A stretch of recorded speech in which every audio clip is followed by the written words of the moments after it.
Bia Kamal and Rajdana Bialinga Jan Guasame. Shalad no take Sheikh Mishanek, Rewik Gambela,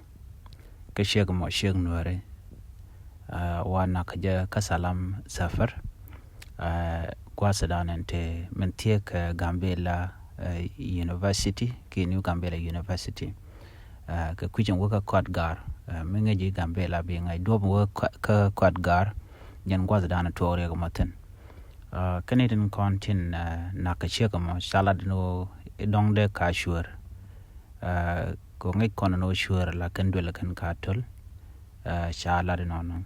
And Gambela te Rika can rundiality, Gongay con no Gambela mate correct matokten, Lanatin contin la sure, la candulacan cattle.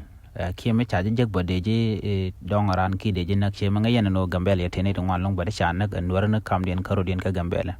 miti jal ka war ke charge tol duel chwer ka che ka je ka ke che kai ke je la to no jan be yed be jabat ke be ji yed ka mon mot na mokel mi tok rewi ka gambela kama nong na me ta danen tele security ka gambele ke tele ne te gang gambele shitka police ni ke netin content ka longo de gambele de jaga jagwa ka jen doron nuare ka newlan anamoni ka kor gwasun ber shi me shanga ni ka gwase dane cho togo no sure nakana ka wang kana bana shi me shanga je no te ka sheng ma cha point mo ke jat ka chwa ja wang ka kor gwase chuwa kan diality to kan shang la rana naka mi cha je gwam ma chul ran chang ram shi ar ngach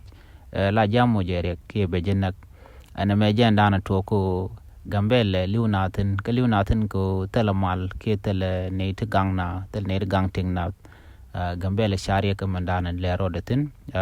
ko nuwer karo den shikaren longa gang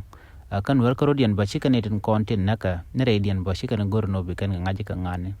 ko gambele chatian ka kwang kan tap ke tin jeg dialan content yar ke shangnat anyok chetiang ko ne ngwan chikarin long lakana rana gorno be dora din be o maj ko dong bo dor be o jekten no mo jere ga dan to gon wala ka gambele